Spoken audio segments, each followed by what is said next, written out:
이번 시간에는 국어로 도로 만들기입니다. 국어는 농업 생산 기반 시설이기 때문에 농어촌 정비법에 의한 농업 생산 기반 시설 사용 허가를 받아야 하는 것이 원칙입니다. 그 이전에 우리가 민법을 한번 볼 필요가 있습니다. 민법 221조에 보면 자연누수는 승수 의무와 권리가 있다. 그러니까 이웃토지가 내 땅보다 높을 수 있죠. 높은 곳에서 내 땅으로 흘러내리는 물을 못 내리게끔 내가 막아서도 안 되고요. 반대로 내가 높은 쪽일 수도 있잖아요. 아래로 내려보내려고 하는데 아래에서 막을 수도 없는 겁니다. 그래서 민법 221조에는 자연유수의 승수 의무와 권리라는 조항이 있습니다. 그래서 국어가 우리가 개발하려고 하는 비도시 지역의 땅이 비가 와서 물이 흘러내려가고 그 국어를 통해서 흘러내린 물이 모아지면 그게 농업용수가 되기 때문에 함부로 막을 수는 없습니다. 다만 물줄기를 우에 그러니까 돌릴 수는 있는 거죠. 다음에 225조에 가보면 민법 처마물에 대한 시설 의무가 있습니다. 내 처마에서 떨어진 물이 이웃에 낙하되지 않도록 방지시설을 만들어야 될 의무가 있습니다. 그래서 50cm를 떼는 것이죠. 물론 50cm 떼는 건 그 외에도 많습니다. 바람길이라든지 여러 가지가 있을 수 있습니다만 어쨌든 민법 225조에 처마물에 대한 시설 의무가 있고요. 그 다음에 민법 229조에 보면 수류를 변경할 수 있다. 그러니까 내 땅의 효율을 높이기 위해서 내 땅으로 지나가는 물을 우회할 수는 있는데 옮길 수는 있는데 그걸 옮길 때는 다른 사람한테 이웃 토지에 피해가 되지 않도록 해야 되고 또 만약에 대안 그러니까 상대쪽 토지에 어떤 문제가 생길 수 있으면 그 사람의 동의를 얻어야 된다. 그리고 내 토지 내에는 마음대로 바꿀 수 있지만 아래 토지 소유자하고 협의가 안 되면 내 토지의 끝부분은 아래 토지의 끝부분은 맞춰줘야 한다. 그것이 내 땅의 의무입니다. 그 다음에 230조에 보면 어느 설치 이용권이라고 있는데 내가 만약에 내 땅에다가 보를 만들었다 하면 그 보 한쪽 끝은 나무 땅이라면 그때 상대방한테 동의를 구해야 되고 또 상대방한테 피해가 가면 손해배상을 해야 됩니다. 이게 민법 230조에 있는 것이죠. 그 다음에 민법 231조에는 공유 하천 용수권이라 그래가지고 나는 타인이 물을 사용하는데 피해를 주지 않는 범위 내에서 공유 하천, 그러니까 누구나 쓸 수 있는 이런 하천에 물을 땡길 수 있는 권리가 있다라고 민법에 글이 되어 있고요. 236조에 보면 용수 장애 외 공사와 손해배상 원상 회복 의무가 있습니다. 그러니까 옆집 건축으로 만약에 피해를 입으면 손해배상을 청구할 수 있다는 것이고 또 원상복구도 요구할 수 있는 거고요. 그런 내용들이 이제 민법에 있는데 자 다시 국토계획법에 의한 농어촌 정비법에 의해서 농업 생산 기반 시설의 사용 허가 한마디로 국어 점용 허가입니다. 외부에 가보면 비도시 지역 또 도시 외곽에 가보면 땅에 그 비만 오면 흐르는 물 이거 쉽게 보시면 안 됩니다. 그 물 함부로 막을 수도 없고요. 허가를 받아야 된다는 것이죠. 자, 물이 흐르는 곳은 토지 소유자라도 일방적으로 막을 수 없고 개발행위 허가에서 그 처리 계획을 수립해야 될 의무가 있습니다. 그러니까 물줄기가 있는 상태에서 우기와 건기가 있죠. 비가 왔을 때 물이 흐르고 또 건기에는 물이 안 흘러가지만 물이 흘러간 흔적이 있는 그런 땅의 개발행위 허가를 받을 때는 개발행위 허가 부서에서 그 물 처리 계획을 제대로 수립해라 라고 요구할 수 있다 그 말입니다. 다음 두 번째는 진입 도로를 개설하면서 국어를 건너가야 될 경우에는 농어촌 정비법 23조에 의해서 농업 생산 기반 시설 사용 허가를 받아야 되는데 그걸 보고 우리는 국어 점용 허가라고 해요. 국토계획법 61조에 있습니다. 점용 기간은 10년입니다. 자, 이때 국어란 무엇인가? 국어란 이제 지적법에 의한 지목의 하나인데요. 하천보다 규모가 작은 폭 4, 5m 개우를 말합니다. 그러니까 똑같은 폭 4, 5m라 하더라도 소하천법에 의해서 지정이 됐으면 소하천이고요. 하천법에 의해서 적용을 받으면 하천이고요. 그리고 하천도 소하천도 아닌 것은 국어로 해서 농어촌 정비법에 의해서 지정을 받게 되는데 그 세 가지로 지정받지 못하면 공유수면입니다. 다음 장에 나옵니다. 공유수면. 그래서 국어란 하천보다 규모가 작은 4, 5m 폭우 개우를 말하며 도시군 계획시설이 될 수 있으며 옛날에는 농업소득세를 피하려고 농지도 하천, 임야 등의 지목으로 되어 있는 경우도 있었다. 다음 두 번째, 지목이 국어란 용수 또는 배수를 위하여 일정한 형태를 갖춘 인공적 수로 또 그 부속물의 부지와 자연의 유수가 있거나 예상되는 소규모 수로 부지를 말한다. 그러니까 국어라는 것은 자연국어가 있고 인공국어가 있다는 겁니다. 경지정리를 하거나 아니면 어떤 택지 개발을 하거나 이럴 때 물줄기를 잡아놓은 이런 인공국어가 있고요. 비가 오면 자연이 흘러내렸던 그런 자연국어가 있습니다. 국어의 소유자는 특히 이 자연국어의 소유자는 농림부가 대부분이고 한국농어촌공사 그리고 사유지도 있습니다.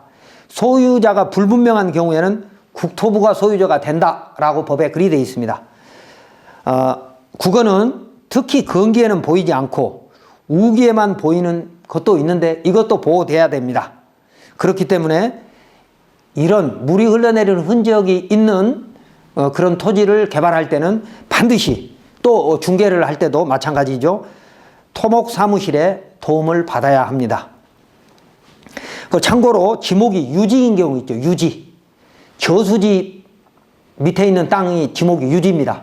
그리고 마을에도 조그만한 유지가 있는데 물이 고이거나 상시로 물을 저장하고 있는 댐, 저수지, 소류지, 호수, 연못 등의 토지와 왕골 등이 자생하는 배수가 잘 안 되는 토지를 지적법에서는 유지라고 합니다. 토지연구학위원회에서 유지가 나오면 거기는 물이 잘 안 빠지는 땅이다 이리 생각하시면 되겠습니다. 그 다음에 농업생산기반시설 관리자는 농업기반시설이나 용수를 본래 목적 외로 사용하게 될 때는 시장, 군수, 구청장의 승인을 받아야 됩니다. 그러나 그 농업생산기반시설인 그 국어가 농어촌공사가 관리할 때는 별도로 승인받지 않고 300제곱미터 이하인 경우에 사용할 수 있습니다. 그 다음에 농업생산기반시설의 토지를 통행로, 진입로로 사용하는 경우에는 토지 공시지가의 5%를 내야 합니다. 오른쪽에 그 그림을 보시면 비도시 지역에서 자연국어를 점용한 사례입니다. 제일 위에 그림은 이제 도면인데요. 비도시 지역에서 농지를 개발하려면 국어나 하천을 건너야 하는 경우가 많은데 국어 점용을 받아야 한다. 그리고 가운데 그림은 국어나 하천이 말라서 이용 편의상 지적과 현황이 다른 경우가 많아서 대형 개발은 토목사무실을 반드시 통해야 하는 거고, 맨 아래 그림은 대형 저수지입니다. 대형 저수지. 지금 우리가 위에서 그려놓은 도면은 그 대형 저수지로 흘러가는 그 물이었습니다. 그래서 대형 저수지에는 우리가 실무상 조심해야 될 게 뭐냐면 농업진흥구역으로 진흥지역으로 지정될 수 있습니다. 농업보호구역이라고 들어보셨죠? 그러니까 대형 저수지로부터 500m 이내는 그 대형 저수지 안에 있는 농업용수를 보호하기 위해서 농지는 농업보호구역으로 지정되는 겁니다. 그런데 농업보호구역이 되면 행위제한은 국토계획법에 의한 농림지역이 돼버립니다.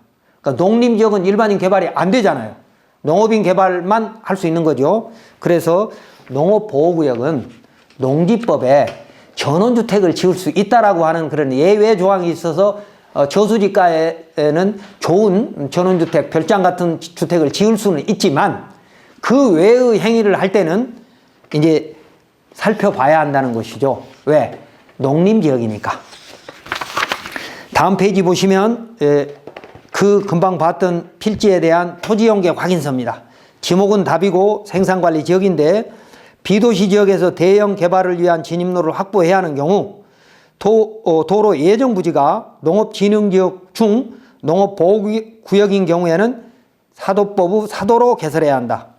아까 말씀드렸지만 전원주택 같은 주택 하나 지을 때는 농업보호구역에서 가능하지만 농지법에서 허용돼서, 그런데 그렇지 않고 주택 외에 다른 어떤 시설, 뭐 창고를 짓겠다든지 주택 단지를 짓겠다든지 이런 대형 개발로 가면 진입로를 만들어야 되는데 농림지역이고 농업진흥지역이기 때문에 원칙적으로 안 됩니다.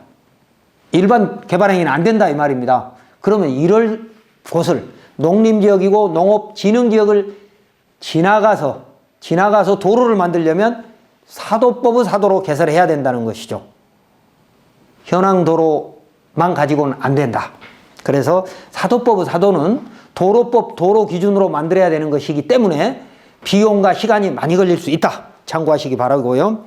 그 다음에 이때 진입로가 국어를 가로질르는 경우에는 국어 전용 허가를 받아야 되는데, 국어는 대부분 농업용수로 보는 것이기 때문에 지목이 국어이지만 완전히 말라가서 수십 년 동안 물이 전혀 안 흘렀다, 또는 이웃필지, 그 지적과 현황이 다르기 때문에 우리가 비도시적은 현장을 가봐야 되는 이유가 뭐냐면, 지목이 국어인데도 완전히 말라서 수십 년 동안 도로로 쓰고 있는, 맨 땅으로 쓰고 있는 국어도 있고요. 반대로 옆에는 지목이 전인데 물줄기가 수십 년 전부터 옆으로 흘러가지고 사실상 국어인 것도 있습니다. 그럴 때는 지목이 국어라도 수십 년 동안 말라 있는 경우 농업용 진입로로는 얼마든지 쓸 수 있기 때문에 이런 것은 토목측량설계사무실하고 협의를 해야 된다는 것이죠. 다음 사례는 인공국어 사례입니다. 농업진흥지역, 그러니까 경지정리되어 있는 곳에서 국어를 점용할 때 얘기입니다. 농업진흥구역의 농지는 일반 개발이 안 되고 농업인 주택이나 창고 등 농업용 시설만 가능한 것입니다. 그래서 여기 첫 번째 그림에 보면 2층짜리 농업인 주택이 잘 이어져 있죠. 이게 잘만 지면 별장인 거죠. 그 옆에 오른쪽에 있는 것은 농업용 창고입니다. 1500제곱미터까지는 신고로 되는 것이고 비용도, 전용 비용도 하나도 안 들어갑니다. 그러니까 농업인 주택이나 농업용 창고는 전용 비용이 안 들어가는 것이에요. 그래서 농업인이 되면, 특히 귀촌에서 농업인이 되면 여러 가지 혜택이 있다는 것이죠. 농지법에. 가운데 설계도면은 4차선 국도에 인접한 농지를 전용해서 개발하려면 접도구역, 시도 점용, 국어 점용 허가를 동시에 받아야 됩니다. 접도구역이 있잖아요. 도로에는. 물론 뭐 접도구역이 없는 도로도 있습니다. 앞 시간에 다 공부했죠. 그 다음에 세 번째를 보면 이 그림의 가운데는 2차선 시도가 있습니다. 시군 구도인 시도. 일반 개발이 안 되는 농업진흥구역은 접근성이 좋고 가격도 상대적으로 저렴하죠. 그래서 이런 곳은 귀농 귀촌자에게 혜택이 되는데, 자, 경지정리 되는 것은 모두 다 되느냐? 농업인한테 안 되는 경지정리도 있습니다. 뭐 간단히 얘기하면 경지정리 된 곳에 비닐하우스가 많이 있더라 그러면 그건 가치가 조금 상대적으로 높습니다. 그렇지 않으면 경지정리 된 곳에 축사 같은 것이 있으면, 뭐 돼지나 소를 키우는 게 있으면 그 근방은 냄새 때문에 아주 못 쓰는 땅이고요. 뭐 채소를 심는 뭐 이런 비닐하우스가 있는 곳에는 그런 시설들이 거의 없거든요. 그리고 자연 경관도 좋을 수 있거든요. 그래서 그런 곳에 귀농 귀촌 목적이거나 아니면 뭐 전원주택을 지을 수 있는 어떤 그런 공간을 확보해 보면 좋겠습니다. 다음 페이지 보면 토지용객 확인서에 지목이 국어이고 중로 인류에 접해 있고 농업진흥구역인 것입니다. 가운데 그림은 토지용객 확인서에 도시계획 확인 도면입니다. 그 인공수로가 있고 시도가 있는 것이죠. 그래서 농업진흥구역에 경지정리된 농지는 모두 용수로와 배수로가 설치되어 있으므로 인공수로를 점용하는 국어점용 허가를 받아야 한다. 농업생산기반시설 사용허가.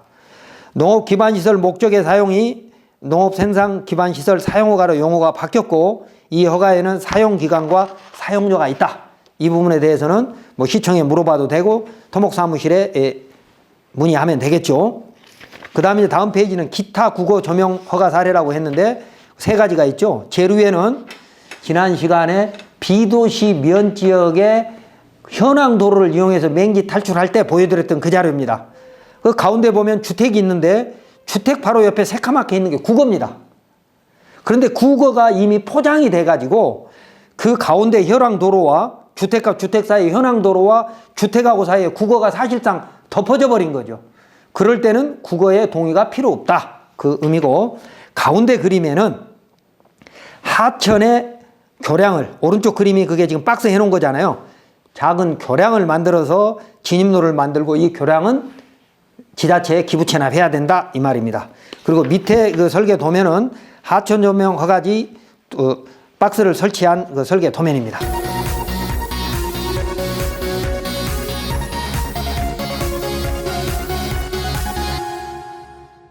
자, 이제 다음에는 공유 수면을 도로로 만드는 자, 공유 수면이란 좀 어려운 것 같지만 공유 수면은 물 중에서 하천법 적용받는 거 빼고 소하천 빼고 국어점령 빼고 그러니까 농어촌 정비법에 빼고 나머지 물을 공유 수면이라고 말하면 되겠습니다. 그러니까 공유 수면은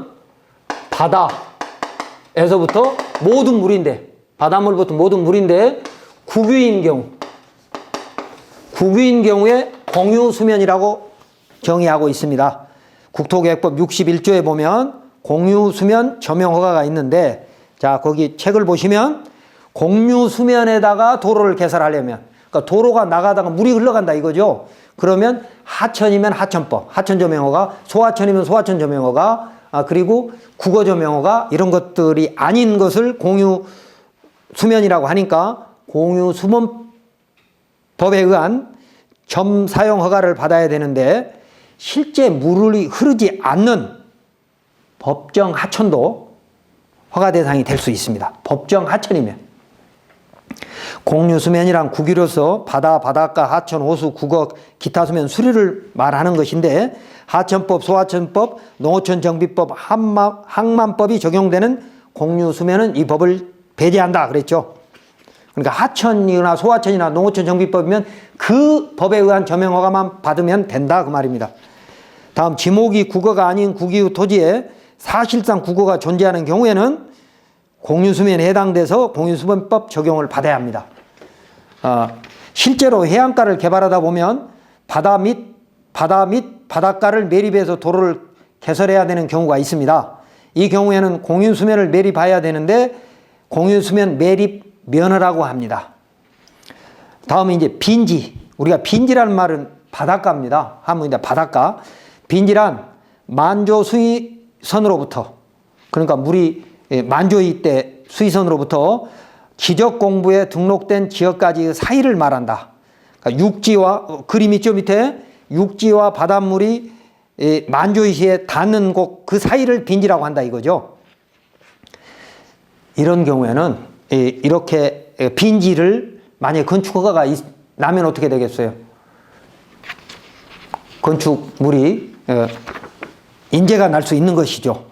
그래서 자연의 상태 그대로 공공용에 제공될 수 있는 실체를 갖추고 있는 자연공물이기 때문에 국유재산법상의 행정재산입니다. 그래서 여기에는 건축허가를 해줄 수 없다는 거고, 다음 포락지란 지적공부에 등록된 토지가 물에 침식돼서 수면 밑으로 잠겨버린 토지를 포락지라고 합니다. 다음 국공유 재산인 공유수면을 매립해서 도로를 개설하는 경우에는 당연히 무상기속을 해야 되는 거죠. 그리고 행정재산을 매각하려면, 행정재산을 사용하려면 사용허가를 받고 사용료를 내면 되지만 행정재산을 매각하려면 반드시 일반 재산으로 만들어야 되는데 용도 폐지가 선행돼야 된다. 그러니까 절차가 상당히 복잡하고 시간이 많이 걸린다 그 얘기입니다. 자, 다음 페이지에는 충남 천안시에 있는 공유수면 관리법에 대한 법제처 유권 해석 올려놨습니다. 한번 읽어보시고, 자, 다음 페이지 보시면 바닷가의 빈지를 점용해서 허가받은 사례를 한번 보겠습니다. 점용 허가해야 될 사례. 자, 왼쪽에 그 제일 위에 그림 보면 새카맣게 칠해져 있는 것이 임야고 오른쪽에 현황도로가 있습니다. 그런데 그 현황도로는 지적도상으로는 바다입니다. 현황은 도로 옆 임하지만 지적공부에는 바닷가인 경우 공유수면 전명허가를 받아야 한다. 만약에 이때 전명허가 안 나면 현황도로를 진입로로 쓸 수 없는 땅이 되니까 이 임야는 지금 이 임야는 맹지가 되는 거죠. 그러면 서쪽, 북쪽, 남쪽에 진입로를 별도로 만들어서 허가를 받고 실제 이용은 이 현황도로를 이용할 수밖에 없는 거겠죠. 그래서 이 현황도로는 지적상으로는 바다이기 때문에 맹지 탈출은 없어요. 할 수 없습니다. 다음 가운데 그림은 개발부지는 준보전 산지이고 보전관리지역이면 주택허가는 가능하다. 이 현황도로를 농로로 보고 개발행 허가 예외를 적용할 수 있을지는 허가권자가 판단할 사항이다. 다음에 토지연계 확인서는 지목이 임야이고 보전관리지역이면서 준보전 산지입니다. 현황도로는 공부상 공유수면이고 현황도로와 개발부지 사이에도 공유수면이 존재하고 있습니다. 그 밑에 그림을 보면 여러분들이 경매를 하다 보면 이런 어려운 용어들이 많이 나옵니다. 법지, 빈지, 간석지. 그래서 제가 이거 정리해 놨습니다. 지적공부에 등재된 것이 제일 위의 땅이고요. 제일 위의 땅. 그 밑으로 만주수의선이 있고 그 밑에 간주수의선이 있습니다. 자, 제일 위에 A는 토지는 법지라고 하는 것은 법면 경사면을 말하는 거고 법지는 법면 경사면. 지적공부상에 등재돼 있어도 사실상 쓸 수 없는 경사면이다. 그 말입니다. 그리고 지적공부상에 등재되지 않은 만주수의선하고 그 사이를 빈지 바닷가라고 하고 B, C는 간석지, 개펄이죠. 개펄. 그 다음에 간주수의선 밑으로는 이제 우리가 순수한 바다라고 하는 거고요.